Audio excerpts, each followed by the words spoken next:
que aconteceu em 2008? Os americanos resolveram desregular a sua economia no limite extremo. O que aconteceu? Na sucumbência ao dogmatismo neoliberal, desregularam. Então o sistema financeiro hiperconcentrou-se rapidamente e as normas de prudência bancária foram todas revogadas.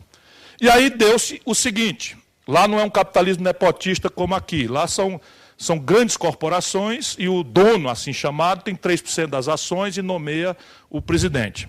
Pois bem, os executivos se remuneram por resultados apurados de curto prazo.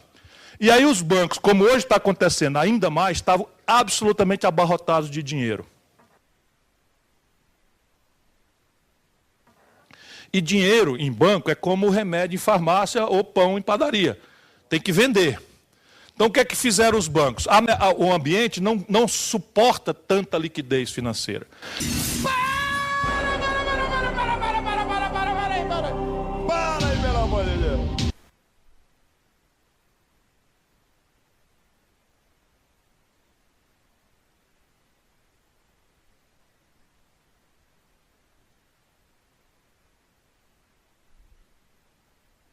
E eles começaram, então, a fragilizar a oferta de crédito para, especialmente, todos os setores, mas especialmente o crédito imobiliário.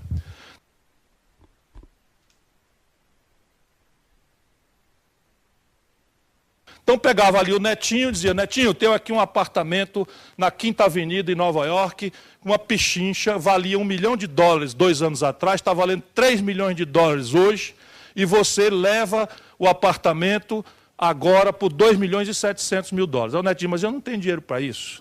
Não estou falando de dinheiro. Pega o apartamento, eu te dou 5 anos de carência, você não paga nem um centavo, e te dou 36 anos para tu pagar os 2 milhões e 700, sendo que ele valia 2 anos atrás, vale 3 hoje, quando tu for acabar de pagar, ele está valendo 12. Então leva que é bom negócio e tal, e o Netinho, onde é que eu faço? Assina aqui. Assina aqui e leva o apartamento. Evidentemente, o que aconteceu? Criou-se uma demanda por imóveis completamente artificial, o preço dos imóveis, por isso, subiu muito gravemente, muito rapidamente, e passaram-se os 5 anos, chamaram o Netinho para pagar. O Netinho, ó, eu avisei, não tenho condição de pagar, não. Aí disse, não tem condição de pagar. E assim como o Netinho, todo mundo não tem condição de pagar. Resultado, todo mundo devolveu os apartamentos. O preço dos apartamentos... Hein? Volta o Netinho para Coab. Volta o Netinho para Coab. Volta o Netinho para Coab, de onde jamais quis sair. Eu estou só fazendo uma figura aqui da compra de um apartamento. Né? Então, repare bem, esta hipoteca que já não valia nada, eles transformaram, pela desregulação liberal, eles transformaram no que eles chamam de mercado secundário de hipotecas. Então, a hipoteca, que era 5 de carência, 36 anos, com juro de 1% ao ano, né, com 5 de carência, o camarada vendeu para o outro banco, tirando um deságio, e já botou o dinheiro, e já fez os cálculos do bônus, e já meteu uma montanha de dinheiro no bolso, e essa hipoteca foi renegociada, etc, etc. Resultado, quando acabou a brincadeira, que a festa da cadeira parou a música, e quando procurou, todo mundo, vocês conhecem a festa da cadeira, todo mundo procurou, só que na festa da cadeira, todo mundo tem cadeira menos um. Lá só tinha uma cadeira e todo mundo ficou fora da cadeira. O que aconteceu? O capitalismo global quebrou. E aí você diz assim, o capitalismo diz o que nessas situações? O capitalismo diz assim, quem for podre que se arrebente. A concorrência saneia o ambiente e quem for podre se arrebente. Menos quando for o setor financeiro.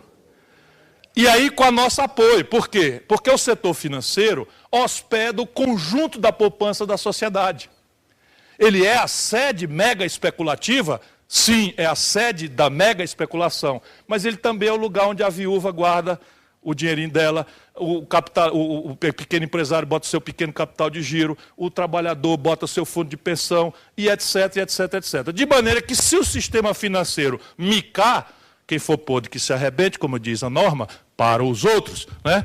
O que mica é o conjunto da poupança da sociedade. Resultado prático, chamou-se quem para indenizar o buraco? O velho Estado que estava arrebentado, desmoralizado, diminuído, desempoderado.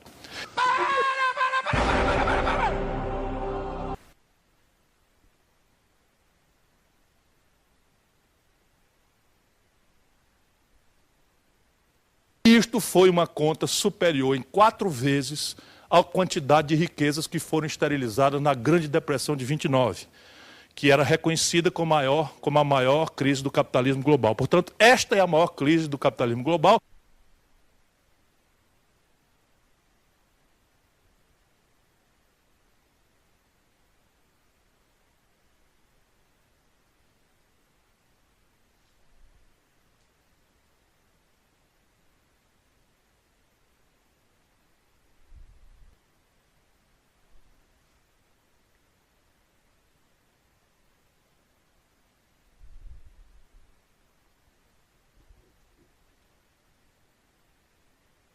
Políticos e formadores de opinião consideram a crise financeira atual uma crise do capitalismo.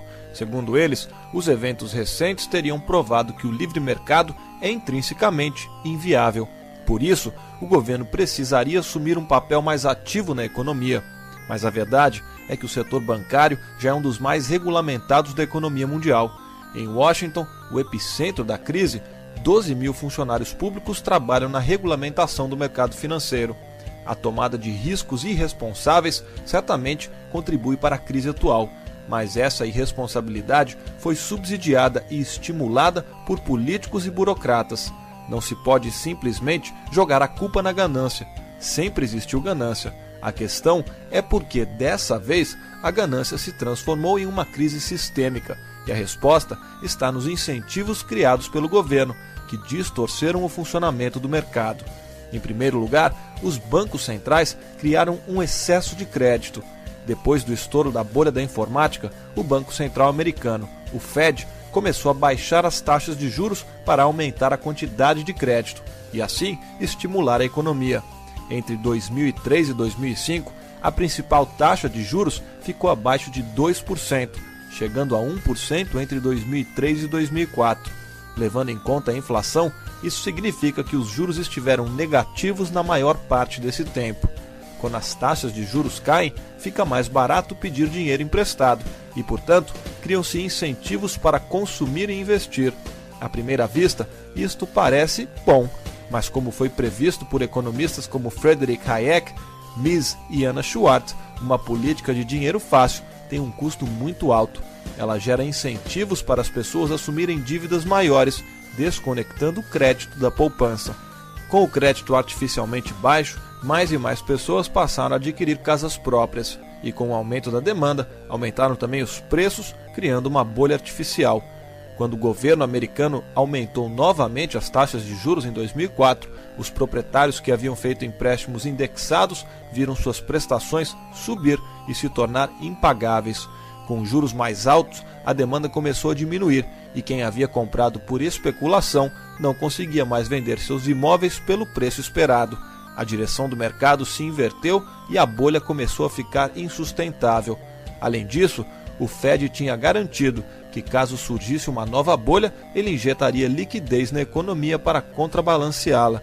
Essa garantia deixou os investidores mais ousados, pois esperavam que, apesar dos lucros permanecerem privados, o Fed distribuiria os prejuízos entre o público.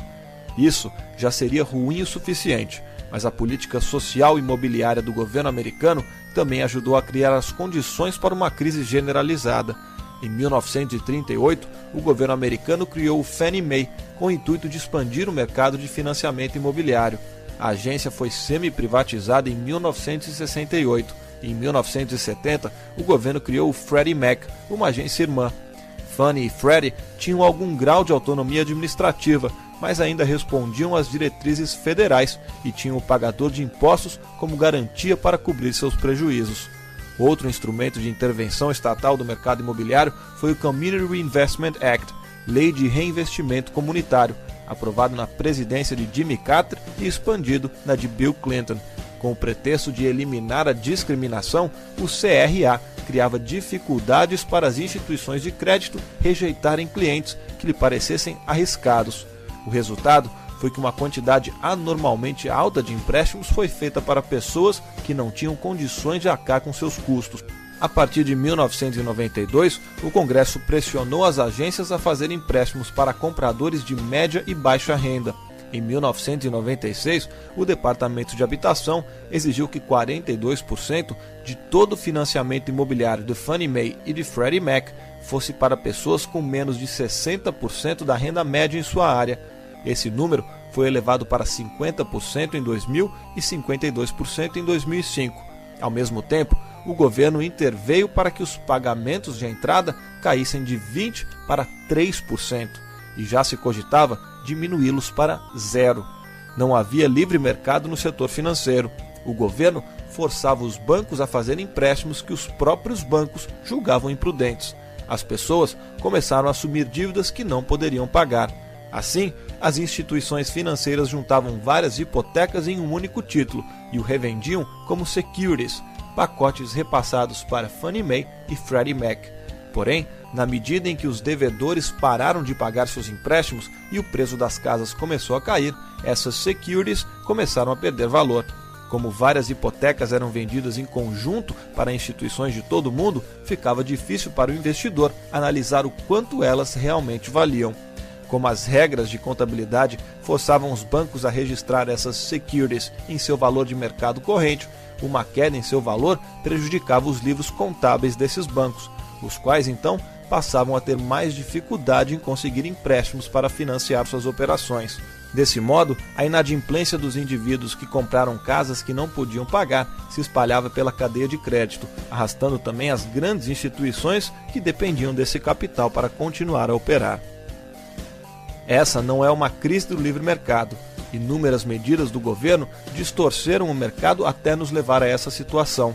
O economista liberal Lawrence White, em estudo do Cato Institute, avisou em 2004 sobre o risco de manipular artificialmente as taxas de juros e incentivar instituições paraestatais como Fannie Mae e Freddie Mac. A combinação de política monetária e taxas de crédito imprudentes criou a bolha, e a comercialização dessas hipotecas como securities por agências paraestatais contaminou os instrumentos financeiros de todo o mundo.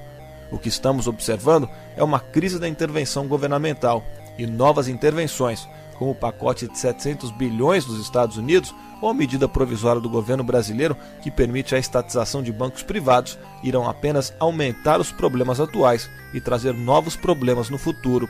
O mercado é um sistema de lucros e prejuízos. É um sistema que recompensa as boas decisões e pune as más. Se o governo subsidiar decisões incorretas, veremos cada vez mais delas. O governo criou essa crise. Vamos aprender a lição e impedir que ele crie a próxima.